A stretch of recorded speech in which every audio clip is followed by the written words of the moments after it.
Today we'll be talking about Karla's birth experience and my experience with it as well. It was supposed to be a Q&A about being a new parent, but as we were filming the video, we just got so deep into the experience and it was kind of emotional, but I'm glad we talked about it. Yeah. Hope my eyes aren't puffy. You're over here both crying. I know, we were both crying. We're excited for you guys to see it. If you are ready to see it, make sure you leave a like, subscribe if you're new. So let's get into it. You ready? Yeah. Callie, you ready? She left you hanging. Callie, you ready?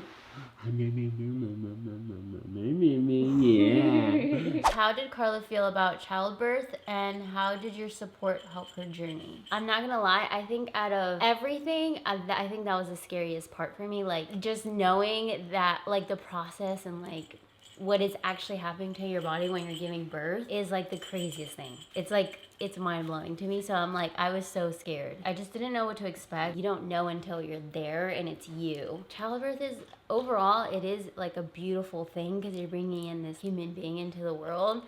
But I will say it's just scary because you are actually, like, risking your life. Yes, you're bringing in new life, but you're also risking your own life too, putting, you know, a little person into this world. Before, I used to never think about it. You're like, you hear about so many people, like, back in the day, like, yeah, I have 7 kids or I have 8 kids, and you're just like, oh, like, okay, like, yeah, like, It's probably easy. yeah, like, they're just popping them out, like, but you don't think about it, like, they're literally risking their life every single time. I wasn't necessarily prepared for my own childbirth experience, but I will say it was really scary. We went in for a normal checkup. And you were how many weeks? I think I was 38 weeks. Yeah. So I was around 38 weeks. We went in, we were like, oh, we're just gonna hop back out. We were even talking about, like, oh, we're gonna get this after, like, lunch and blah, blah. And then we get there, they check me. By the way, this isn't my primary, like, person that usually is in my checkup. So this is a different doctor. So I was like, oh, okay, that's strange, but whatever, like, it doesn't matter. She's obviously, she knows what she's doing.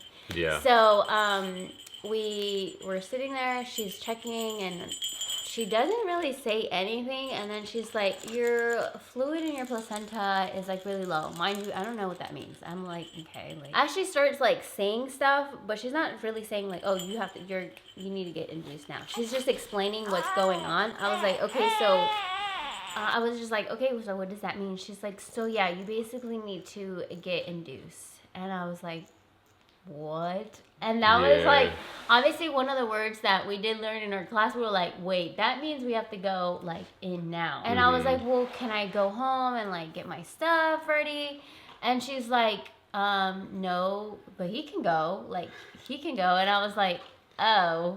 And I was like, I can't leave. And she's like, I wouldn't recommend it. And then she basically sent us, literally from there we went to the delivery area. Yeah, I got induced. The first step that they told us was like, you're gonna be here for a couple days. I was like, a couple days? Well, yeah, because just to clarify, Karla was asking her, like, so I'm basically having the baby today, and she was kind of like, yeah.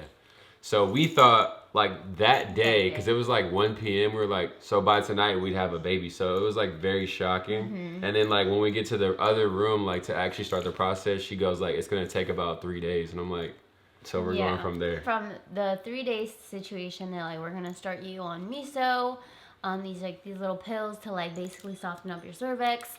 And I was like, okay. And I was like, are the contractions gonna happen? Like, am I gonna be hurting? They're like, well, this is basically gonna start the pain. And I was like, what?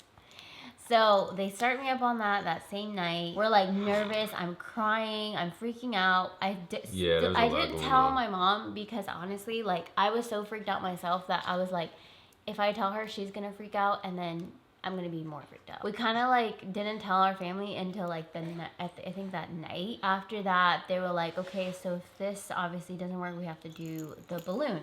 The balloon is, like, this little thing that they insert into your area, and it expands so that your cervix basically gets bigger. When I tell you, we learned about this in class, by the way, too. Yes, we did learn this about in class. But when I tell you, I was in so much pain. Like, I think that night it hit me, and then that morning had to be, like, of the next day, had to just be like, the worst pain I've ever felt in my entire life. Like, I was shaking, I was screaming, I was And did you like, you gotta tell them also you weren't like medicated at this point. yeah, so at this point she has no painkillers. Your goal was to like go as long as possible and try to not get an epidural. So honestly, the plan was obviously not to get induced, and my plan was to not be medicated, not do the epidural as long as I could. That was my goal. That was my ideal childbirth like experience that I wanted. Anyways, we go back to that. It was the worst. I literally was in so much pain at that point. I guess like my cervix wasn't opening up. It was taking a long time. They were like, it's like 5. It's been at 5 for a long time, and then it goes to like 6, but it's like hours later. Now we're into the next day, and we're still there. I'm still with the balloon. Oh. I was in the middle of telling her experience, but Callie is just toing it and booing it right now. We're waiting for it to get all out. Yeah, because we make this mistake, we'll change her.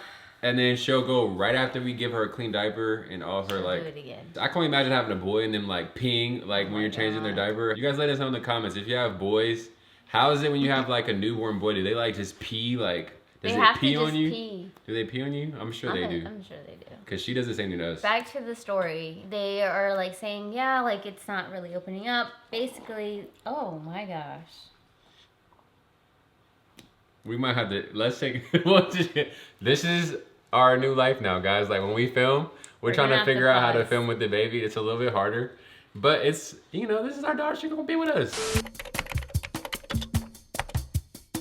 You guys, the weather is finally warming up, and you guys know what that means. We need to get out of the house. I don't know, spring and summer just hit different. It's like my favorite time of the year. I love the vibes. We're trying to be outside, you know, make memories and just have fun. And now that baby girl is getting older, we finally feel a little bit more comfortable stepping out for date nights again. We love spending time as a family, obviously, but we definitely need some us time. So we started looking for something fun to do, maybe like a concert, a game, just a good night out, you know? Which is why we wanted to give a huge shout out to our sponsor for today's video, SeatGeek. With over 28 million downloads, SeatGeek is the #1 rated ticketing app. They have over 70,000 events listed, including concerts, sports, festivals, and more. So if you're trying to see Kendrick Lamar and SZA, Tyler the Creator, Shakira, or even a game, they definitely got you covered. We love using SeatGeek. Last year we went to an Usher concert and we found some really good seats for the best price. We didn't have to guess if we were getting a good deal because SeatGeek literally does the work for you. So see these little green dots? Green means good, red means bad. It's that simple. Tickets are backed by their buyer guarantee, so there's no stress. And you know we had to come through for you guys, so make sure to use code KARLA10 for 10% off any tickets on SeatGeek. That's right, 10% off any tickets with promo code KARLA10. Click the link in the description to download the app, and the code will automatically be added to your account so you can use it later. Thank you, SeatGeek, for sponsoring this video, and now let's get back into the video. It's getting closer and closer to the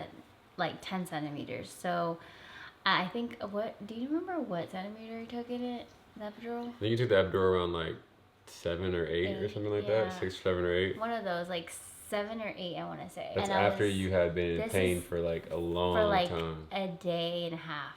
Yeah. So I took it because I was like, I cannot do another day of this if I'm gonna be in this much pain. When they do the epidural, they don't explain how crazy and scary it is, because you're going, obviously you have to stay super still, and then on top of it you're having all these super sharp pains, and you're just like, in your mind you're like, oh my god, if I move, like, you know, they tell you all the things that could happen if you move, so you're just so scared on top of it. So it's just like a lot of things that I'm just like, they don't tell you this. At this point I take the epidural, and it's the next day. In the morning I was like, okay, this is the day. I was like, baby, this is the day. We're like, by like 11, we're gonna, like, the baby's gonna be here. They keep checking me. I'm at 9 centimeters. So I'm like, okay, we're getting close. My mom's there by this point, and my brother is. This is it. Like, I'm getting ready for this.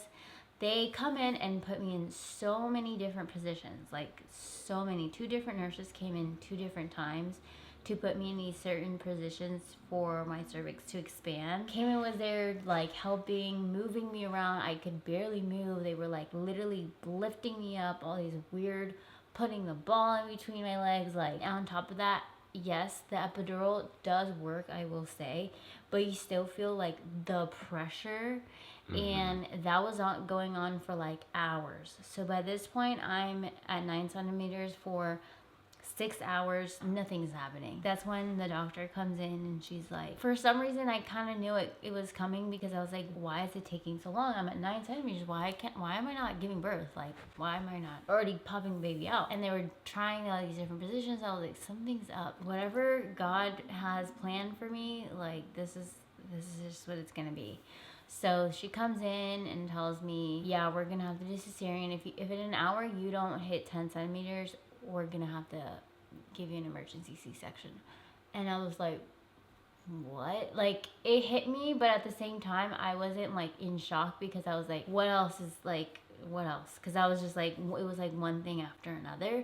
I had to like almost pretend like I was okay, because I could tell everyone in the room was scared. You can see it in my mom's eyes. I could like see it in my brother's eyes. I could see it in his eyes. I was like, oh my God, like, and I just started like bawling. This is like the last thing that I wanted was a C-section. Obviously, because for many reasons, I wanted to have my baby naturally. C-sections are scary. You're going under. There's just so many things with cesareans that like just would scare me. So that was like the last thing that I wanted. I was super emotional. I was just like so scared.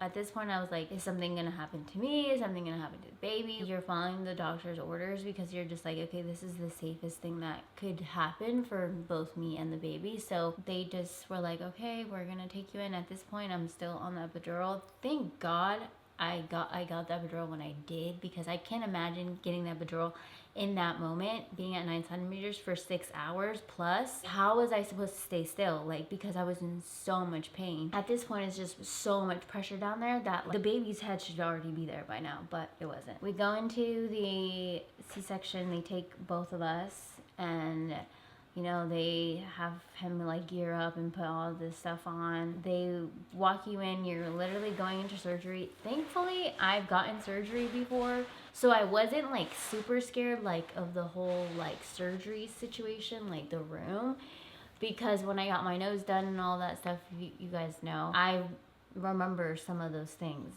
Yeah. So I tried to like trick myself into thinking like, I'm like, this is just like another procedure. Like, you got your nose done, you will be fine. I tried to trick myself into thinking that, but this was a whole different ball game. I mean, they're pulling a whole baby out of you. They lay me down, they cover you up, and then I can literally feel myself, from being so tired from the entire situation of that whole, basically I was up 2 days straight. I was exhausted. Like, I wanted to close my eyes so bad, but in my head I was like, if I close my eyes, I'm like, is this gonna be it for me? I don't know if I'm the only one, but I cannot be the only one, because in my head I was like, if I close my eyes, will this be it? Will I not be able to wake up? Will I not be able to see my baby? I was just so emotional. I was just like, oh my God, like, I need to stay up because I need to see my baby. Like, I need to see her. And I'm gonna cry. But the first thing that they did was like take him out of the room, and that is what like really scared me, because they just were like, you need to step out. And I was in there by myself, and I was like, oh my God, like, what if he can't see me? What if like he can't be here and something's happening to me? What if something's happening to the baby? So in my head I was like, I need to like have my eyes open, like I cannot fall asleep, or that's it. So they like obviously started telling you like, oh, we're doing this, we're doing that. I could just feel his energy. It was like, so he was scared. I've never seen Cayman scared ever, like freaked out. Like, it's one of the things that I love about him. Like, he is the most calmest person ever. So the fact that he was like freaked out, and he was like, you could just see it in his eyes, he was going like this, like, he was like, are you okay? Are you okay? And I was like, I'm fine. I could just feel it. I've never seen him like that ever in my entire life. So I kind of like had to like pick up myself. I have to reassure him that I'm going to be okay. So I remember telling him like the entire time it was happening, I was like, I'm okay. I'm gonna be fine. She's gonna be okay. Like, she's gonna be healthy. I'm gonna be okay, it's okay. And like he was like, I could just see him like crying. The fact that it was happening to me and I was like, it's gonna be okay. I felt so bad because I couldn't even imagine being on the other side and that being him. Says 40-40. I don't feel anything. No, it's still not on. Yes. 40-40. I'm literally fine. On the left one, like the left one. You okay? How about that, guys? Sounds like something's happening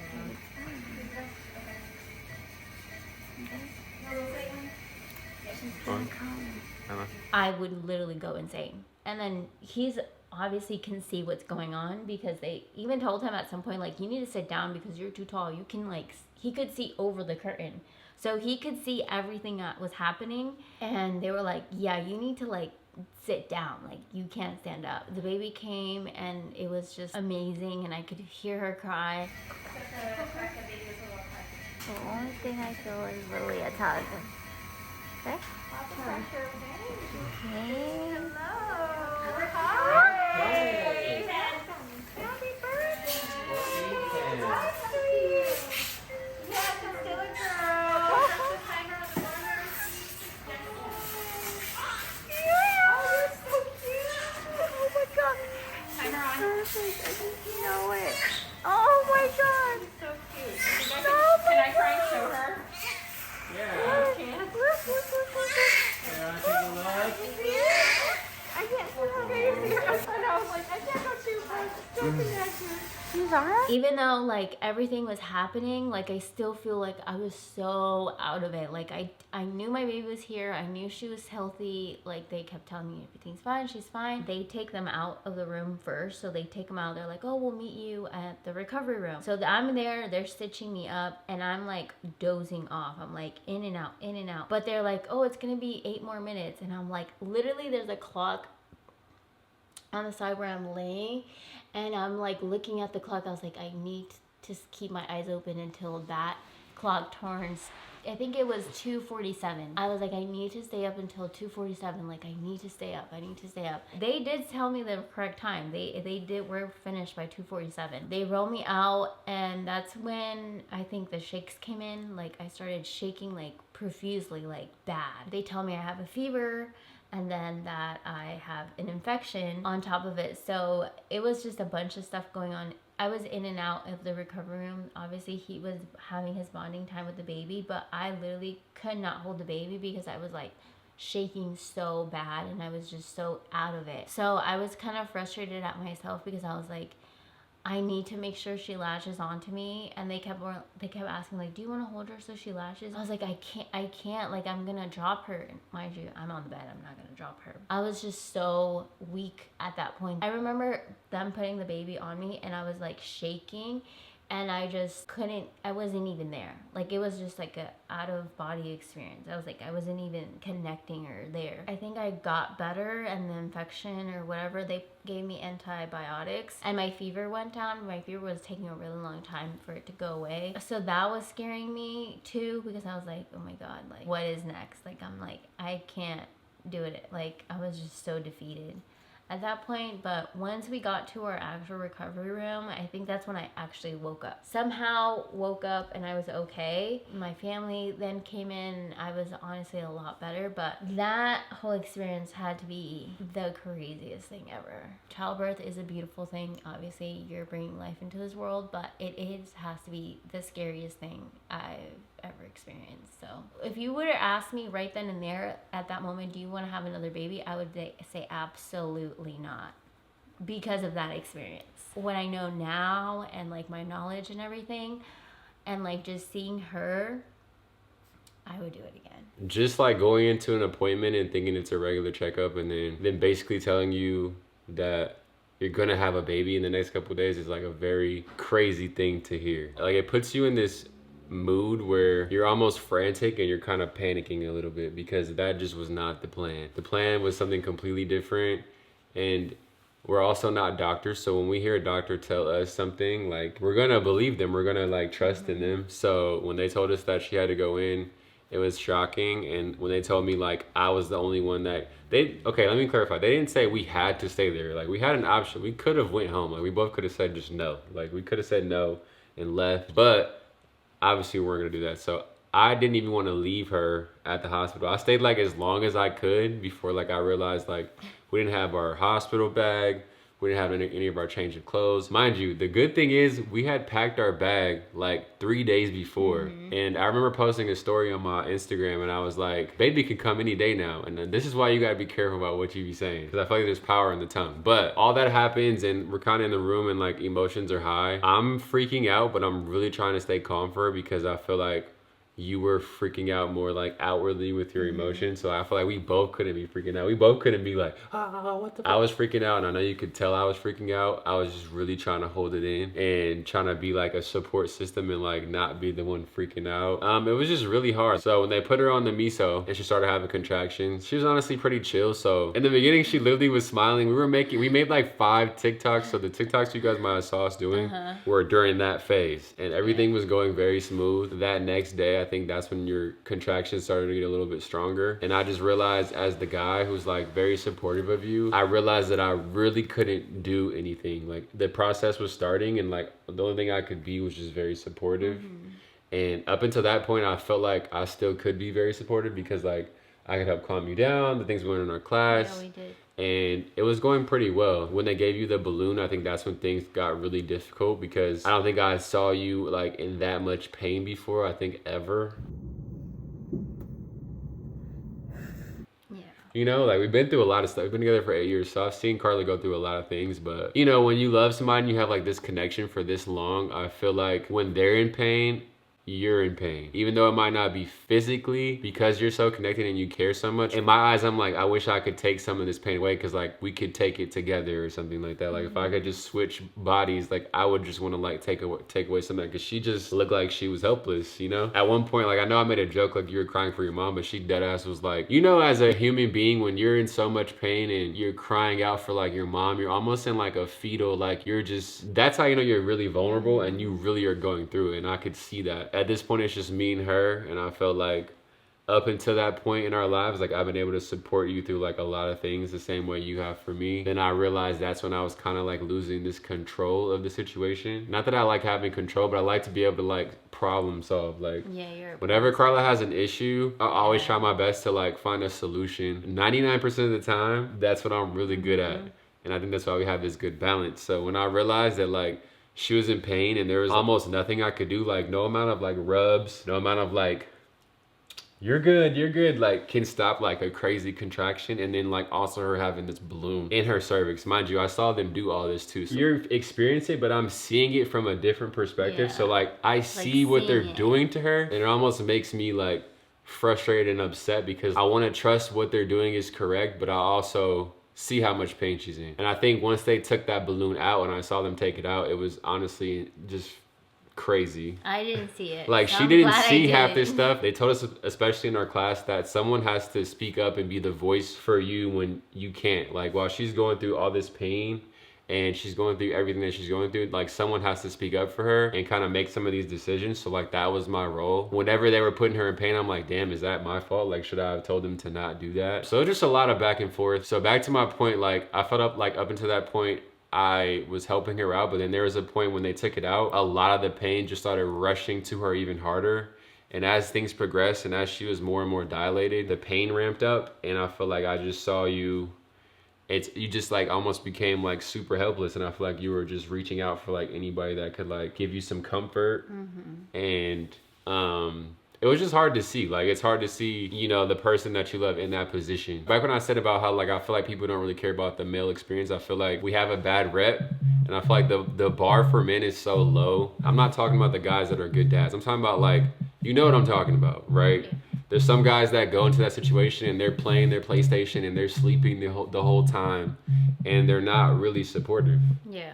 And they just aren't really involved. And it was crazy because even the nurses were like, oh my God, like, Dad, you're doing so well. You're doing things that other dads just don't do. And I'm thinking to myself, like, why wouldn't a dad do these things? It just was like shocking to me, you know? Yeah. But they probably see dads all the time and that's just not the case. Even the nurses there, they were like, Dad is doing such a good job. Dad, like, they kept, like, praising him. I was like, I thought, this is what they're supposed to do. Yeah, to me, it's stuff like if you have a wife and she's in this position, like that's what you're supposed to do. I don't know if it's the way I was raised or just the fact that that's what you're supposed to do anyway. I just felt like my role for you in that moment was to forget anything else that I was feeling and just be supportive. Whatever I needed to do to support, like I'd be willing to do. If I had to go help you change and use the bathroom or take a shower, like do all these things, like this is what it's about. Like this is what I committed to, especially when we got married too. Like these are the moments that they talk about. And I think that's why it's so important to like be with someone that you really build with and love and have that connection with. We get through that and she's like just stuck at 9 centimeters dilated for so long, and I just saw her in so much pain that honestly I was trying to hold it together, but I really just wanted to cry too, because I'm just like, she's stuck and there's nothing I can do. I can't just pull the baby out myself. Yeah. And when it got to the point where she was gonna have a C-section, I think we all kind of had this feeling like, if this doesn't get done within a certain amount of hours, you're gonna have a C-section. Yeah. Which is what it went to. Even the epidural before that, they told me I couldn't look, but you know, knowing me, like I'm gonna make sure she's good. So I'm looking. Like the needle's crazy, and what you sign on the paper is also insane too. You can be paralyzed.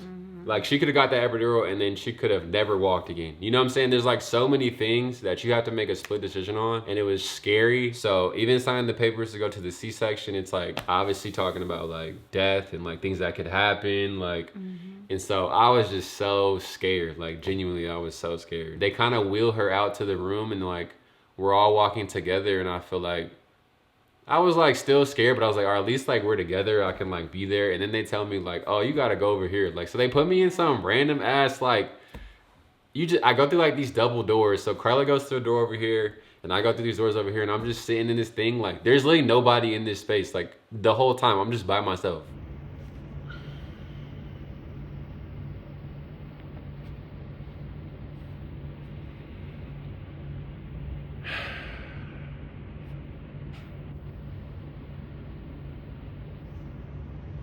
So I'm thinking to myself, like, did they start? Is she going? Is she like, you don't know if things are going well or not. Yeah, they So don't tell you anything. let's say they were going bad, I would have no idea. Like, so that's what I'm thinking in my head. Like, okay, what if things aren't going good? Like, what if they come in here and tell me like something happened, you know? I was just like super emotional. I was trying to hold it in, and then they finally told me like I could come. Well, actually, no. There was a lady that worked there, and she they can't really tell you what's going on, but there's a lady that worked there, and she walked through the doors. This is the only person I saw, and she kind of gave me like a smile, like things were going okay. That same lady also kind of gave my mom the nod, like everything is okay. I don't know who she is. I don't know if she was like a saving grace from everybody, because I think everyone needed that reassurance.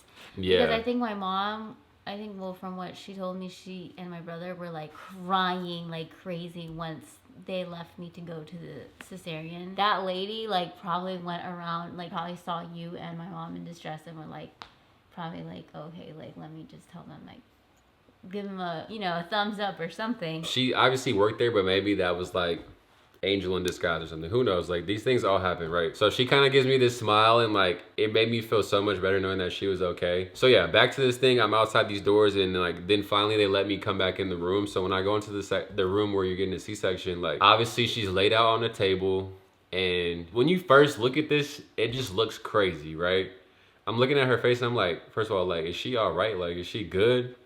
And then I obviously am so tall, like they have this curtain, but I'm so tall that I can see over the curtain. They're obviously doing surgery on her. There's a lot of obviously things coming out of her body and cuts and a bunch of doctors and all these beeps and alarms, and like it just felt so scary, right? And I know she says like she was the one calming me down, but I think you just gotta think about the perspectives. It's happening to you, but like and you don't, I can't see or but she feel can't anything. see it or feel it, but she knows it's happening. See, it's not happening to me, but I can see it. So to see like, your future child and then like your wife and like she's just being cut open and stuff like that, it's like just, I don't know. It just makes me sad talking about it, because like it's just.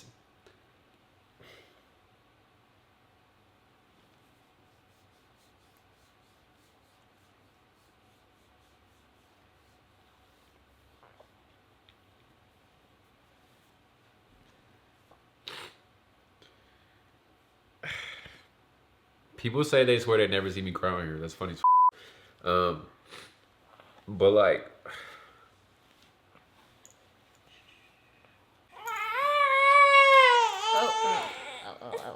It's okay. it just makes me emotional because you just don't know what's gonna happen. Like, you just feel, when you see this shit, you're not supposed to see it, but because I saw it, it just really like made me think like, damn, like she could literally, like any second right now, she could be here or she could be gone, or like something happened with the baby. And so back to what I was saying, I was seeing it all, and then I'm also looking at Karla, and I can tell like she's definitely out of it, right? They have her, you got probably all types of stuff. You honestly were so calm that like it was almost scary for me, because I'm like, she's a little too calm. If she could see this, she would not be calm. Yeah. Things go, like we're doing it, and like I'm just looking, even though I'm not supposed to be looking, and I'm just looking at her doctor, and I'm trying to just get a vibe of like if things are going well, and nobody tells you anything. I'm looking at the guy doing like her anesthesia, and I'm like, is it going well? And he just, I don't know if they just can't say anything, but like nobody's saying anything really. They're just kind of like, nah, and they're giving like call outs to the other doctors and stuff like that. So it was just so scary. And then obviously finally they pull out Callie, and you hear her cry, and I think you guys saw a lot of that on our Instagram. And they kind of lifted her up and like showed her over the curtain, and I saw her. I didn't really get to see her that well because you're at a bad angle, but once I confirmed that she was good, I just was so focused on like making sure that you were good. Yeah. Obviously they were doing like cleaning her up and doing the things, but I was just making sure, I was just like, I want to make sure my wife is okay, because obviously our baby's fine, but like I was just so hyper focused on like, it was like just so much happening at one time. I feel like they don't talk about that. Like guys and girls who have been through this experience, you know, it's just such a weird, bittersweet feeling, right? Like you're excited because obviously a new life is in the room, and then you're also just scared as because you're like, my bad. You're obviously just scared because yeah, the baby's out, but now there's a whole nother step that they still have to like make sure that Karla can get stitched up and all these things. So I just didn't know how to feel. Like I didn't know what to feel.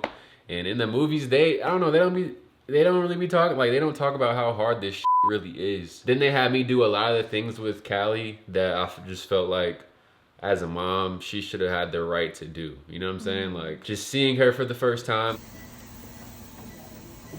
Okay, you can look at this little one. Oh, I'm right here. I'm right here. Cutting them. Well, I think guys usually do cut the umbilical cord, but like I wanted her to be able to see and experience these things with me. I just felt kind of selfish. I felt like some of those moments you should have been able to experience too. Yeah. And I know for you, you're so out of it. You wish you could have been more aware and more alert, because that's an experience that like you deserve to have. So there's a lot of emotions swirling, and I'm also on the other end like super excited because I see Callie, and the first thing I noticed about her is like when they pulled her up and they were like holding her like this, I'm like, she has so many muscles. Her legs and her arms are just like, and I was like, what the heck? That's the first thing I saw, and then they were just talking about how like beautiful she was, and like just seeing her for the first time, even though like I told you guys I was going through all those things, like I was just so excited, and like it was just, I don't know, it felt like a dream almost. You're just like, and this is after 4 days of like not sleeping. Mind you, I wasn't just on the couch like sleeping this whole time. Like I was up, I only slept like 2 hours a day, maybe max like an hour. So I'm slightly delusional a little bit too. So a lot of this, like I'm just kind of out of it, but I was so excited to see Callie and cut her umbilical cord. That was crazy. I remember the lady was handing me the scissors and she was like, and I was shaking and stuff like that. And then I cut it and I was just like, I was still thinking about Karla, obviously, so I couldn't really fully enjoy it, but I was still so excited to just see her. Yeah, so we go from there, and then they tell me, like, you know, I have to go to the room and get, like, skin to skin. I didn't really want to leave Karla, but I had to leave her again. Well, they told you have to. They didn't really give me a choice, right? So I had to leave her again, and I was just so worried. Like, I wanted things, because I know, like, the surgery was over, but it's not over. There's a whole nother step. Yeah, So a lot can happen, you know, after the baby's out.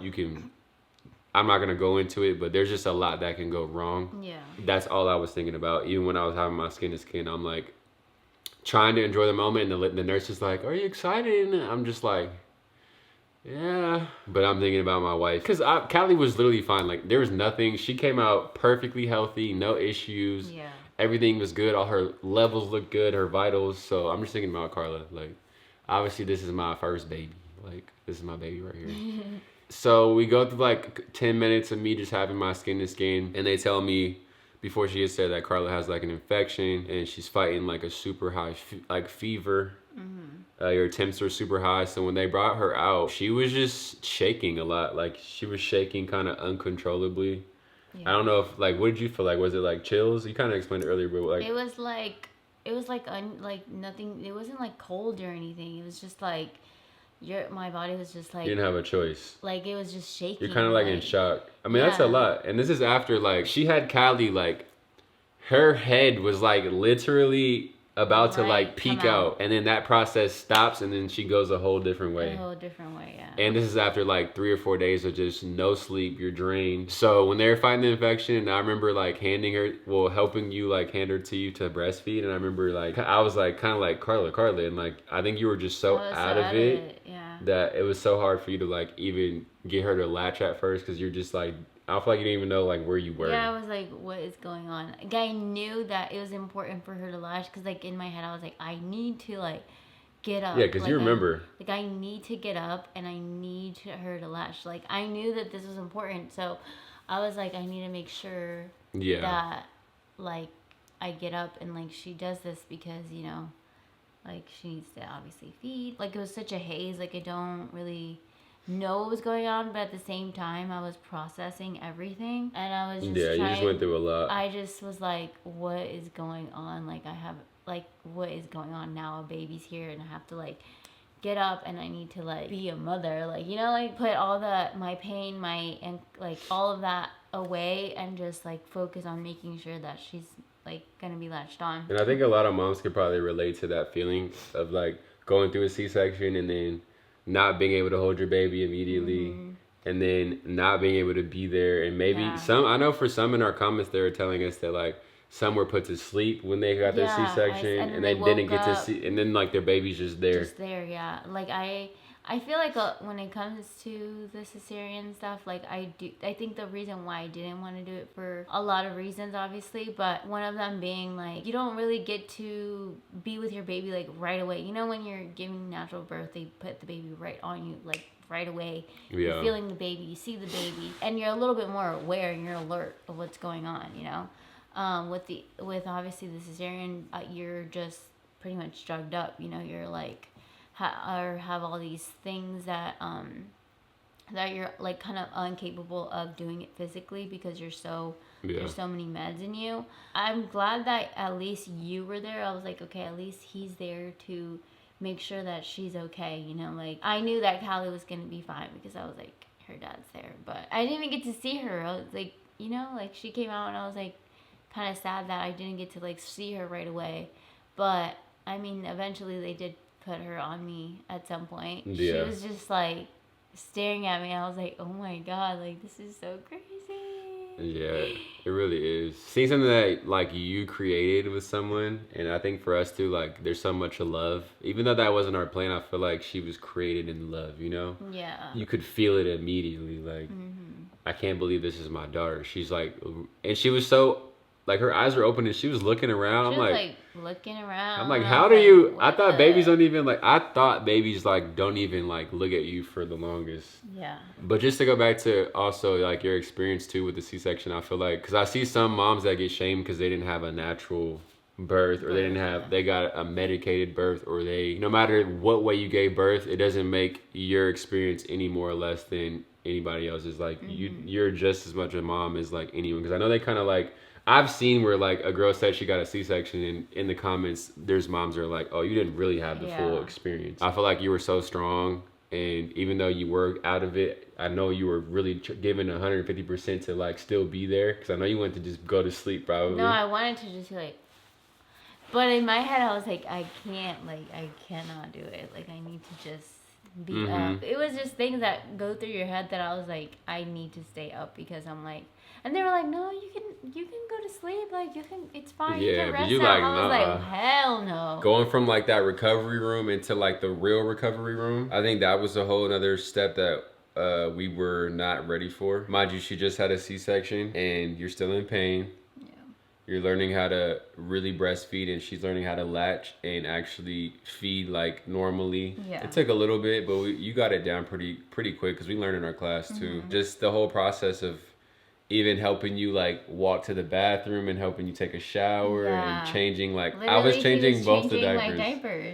Like, you were changing my diaper and the baby's diaper, because I honestly could not get up to change the baby's diaper. Like, I couldn't. It was so hard for me to even get up to go to the bathroom itself. Yeah. When they removed the, what's it called, that thing where you like pee out of? You know the little bag that you pee in? Yeah. Yeah, when they removed that. When they removed that, they thankfully had like really good nurses when all of that was happening. It was this girl, I don't know, honestly, she was like, I got you, girl, you got this. Like, she was just being really so like, she was giving me a lot of encouragement, like I could do it, and it made me feel a little bit better, like, okay, I could do this, you know.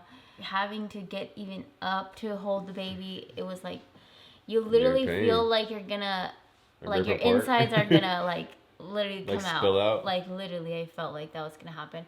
I had to be hunched over like this because if you like have good posture, your cut just hurts so bad. It's not necessarily like you're in so much pain at that point, because I think the painkillers were helping, but you're literally just stitched up, and it's really hard to just even move around. You want to like be able to like move around, hold your baby, grab her, and I couldn't do that, so I felt a little bit helpless at some point. I just want to be able to like do everything I can for your baby, for my baby, and I physically can't, and it was a little bit frustrating at first. Luckily, like, Callie was so good. She was doing amazing. Like, honestly, that first day, she literally was the calmest baby on earth. We were both thinking to ourselves like, oh, we could do this, like this.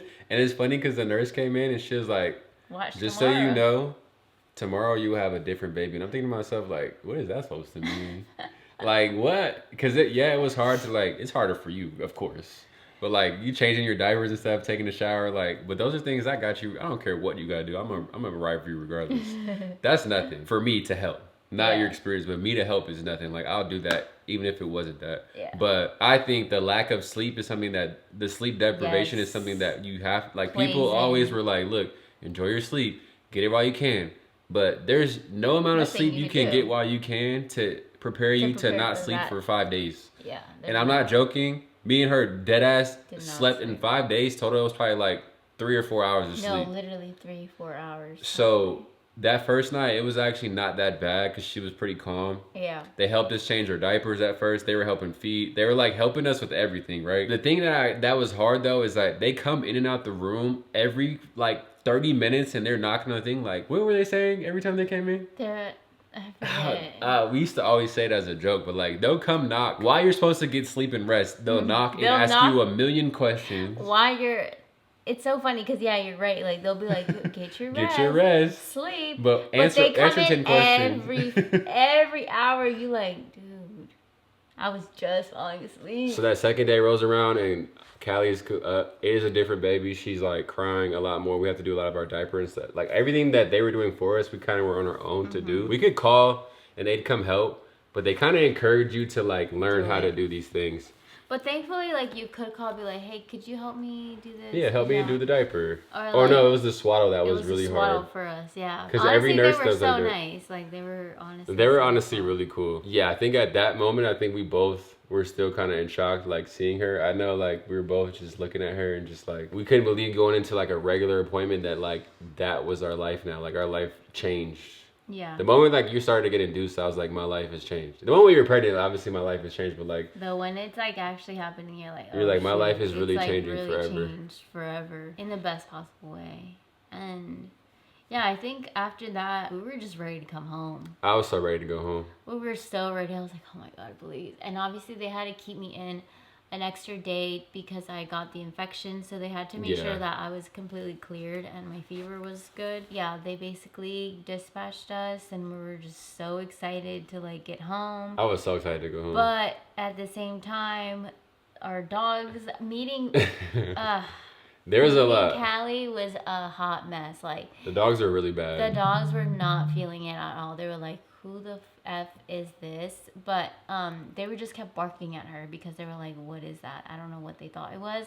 So it was a lot of stress. Mind you, I can barely get up. I'm literally and like, we're tired still. so tired. Making sure that she's okay. The dogs are barking up a storm. And we have a fresh baby. That right first night, I think it was like we did not sleep again for a minute. Also, that day, like her mom was here, her brother was here, my mom was here. So we had, don't get me wrong, we had support. Yeah, we did. But a part of me wanted to just be in our house by ourselves. Yeah. Just because we were just so, like, I think it was just so much going on that we just needed. You needed like, just a break. like peace and to be in your own space. Yeah, and regardless of me needing help, I was like, I just need to be by myself. But yeah, luckily, you know, our family did come and like help and everything like that. For the most part, I think being who I am, I'm like, I want to do everything on my own. Like, that's just how I am. She's an independent, like, strong woman.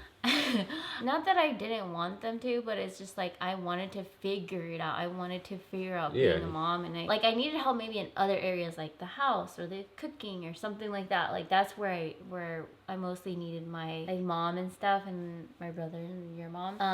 Like the cooking and the cleaning and like stuff around, but being like hands-on with the baby, I wanted to do that part. So that night itself was like so crazy because our dogs usually sleep in their crate in our room, and the baby was sleeping in there too. The dogs would not stop barking that night, and every time she would cry, she would get woken up again because of the dogs would bark. When she cried, dogs bark. When the dogs bark, she cried. It was just... The word we'd use is overstimulation. That's definitely the word, and now Callie's waking back up. We'll also touch on more in a different video. This one's more about just the childbirth experience that we both had. Yeah. I can just say being a dad like is my favorite thing ever.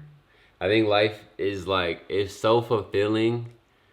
Like, don't get me wrong, we had a lot of fun, and I think it was very fulfilling with you, just us. We really took time to travel and have fun and grow and make mistakes and all these things. And like, as a dad, I'm so happy. I feel so fulfilled, and I love being a family. There's like nothing more that I would like want to do with my day. Like, because we've done so much that there's nothing I'm yearning to go do. Like, I'm not yearning to go just do some dumb shit. Like, every day, even when the days were hard, 300 of those bad days are literally worth one of those moments that we have together or with her. And I'm like, this is what they mean, like, when they say it's all worth it. You know what I'm saying? Like, I think the moment I really realized that, like, she was here was literally, like, obviously she's here, but now she's getting to the point where she's active and, like, looking at us and responding. I think, like, a couple weeks ago, I was like getting her ready for a bath or something and trying to like cheer her up because she gets a little cranky. And I remember I started doing something that made her laugh. And so me and her were like laughing at each other back and forth, like in a little laugh war. And she was just laughing so hard. And I was just like, this is like amazing right here. It's such a different type of love and like that you get, you know?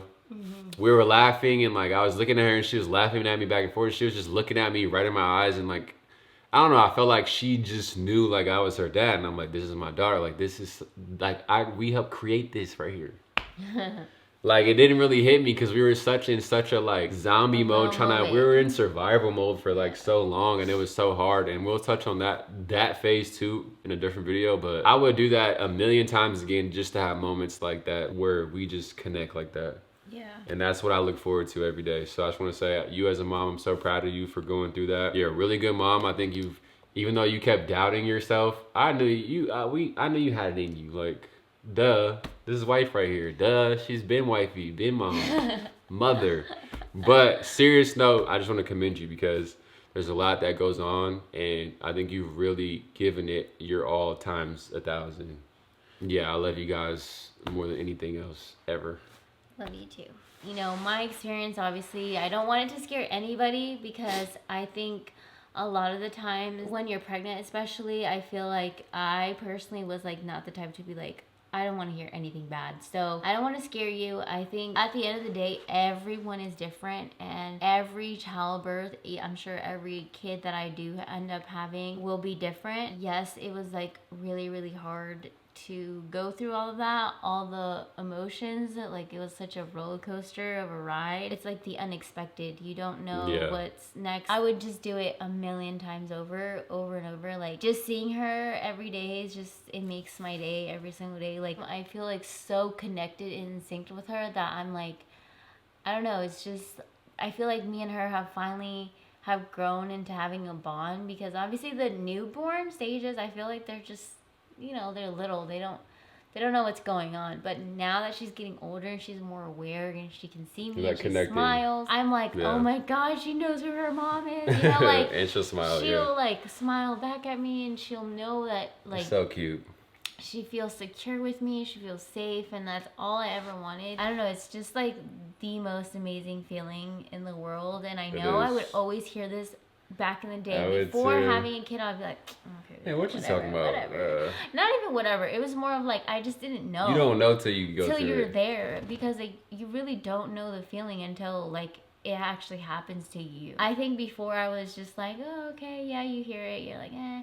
And mind you, I was never like a super baby person. Like, I was never like, oh, babies, like, it was never that for me. I always knew I wanted to be a mom, like, that's for sure. But it was never like a thing.